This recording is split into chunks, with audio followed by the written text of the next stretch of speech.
Mari kita lanjutkan untuk tata nama senyawa eter. Eter atau alkoksi alkana, penamaannya juga ada dua, menggunakan aturan IUPAC dan trivial. Untuk yang penamaan IUPAC, dengan memandang bahwa eter merupakan gugus alkoksi, jadi gugus O yang belakangnya R aksen ini dianggap sebagai alkoksi yang terikat pada suatu alkana. R-nya yang di depan itu dianggap sebagai alkana. Oleh karena itu, eter disebut juga dengan alkoksi alkana. Letak gugus alkoksi pada alkana diberi nomor seperti pada penomoran terhadap gugus alkil dari suatu alkana yang bercabang. Lalu, aturan untuk penamaan trivialnya, eter yang memiliki gugus alkil R sama dengan R aksen disebut eter simetris dan penamaannya disebut dengan dialkil eter. Jika gugus R tidak sama dengan R aksen, penamaannya adalah alkil yang berupa R diikuti dengan alkil yang berupa R aksen lalu diakhiri dengan kata eter dengan memperhatikan urutan abjadnya. Kita langsung ke contoh ya.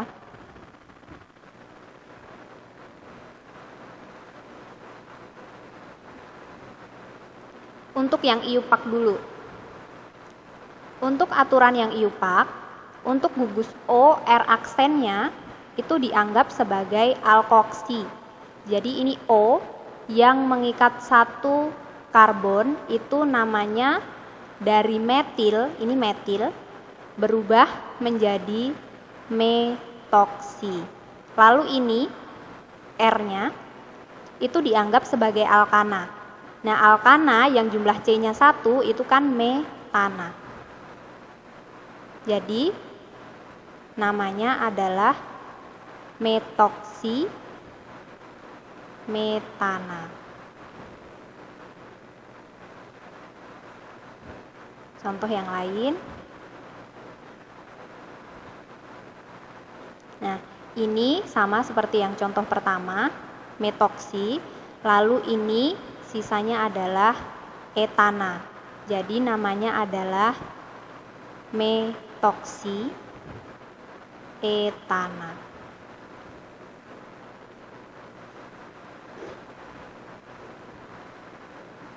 Contoh yang mengandung cabang ya. CH2 O CH3.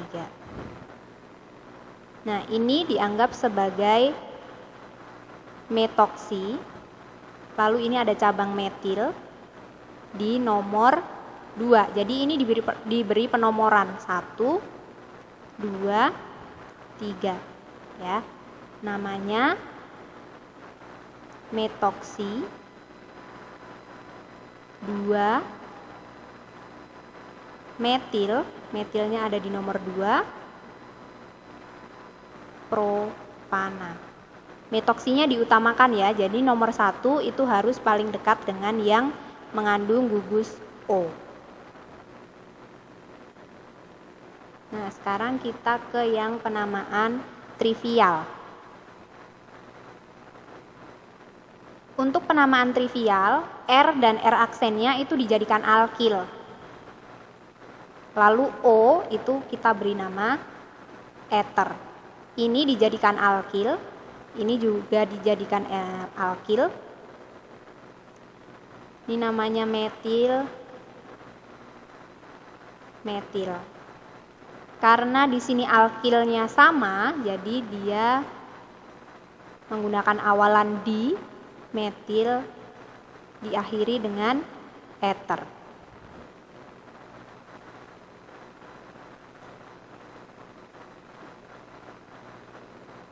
Nah, yang ini dijadikan alkil, ini dijadikan alkil. Ini alkilnya berbeda. Ini etil, ini metil. Lalu tadi, jika alkilnya itu berbeda, harus diurutkan abjad. Jadi kita mulai dari etil dulu. Etil, metil, eter. Lalu contoh yang terakhir.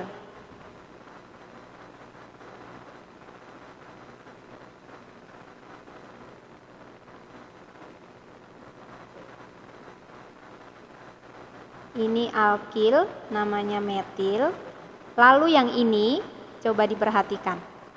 Jumlah C-nya ada 4.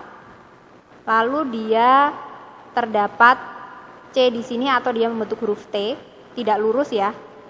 Atom karbonnya tidak lurus, alkananya tidak lurus, membentuk sudut. Ini namanya adalah isobutil.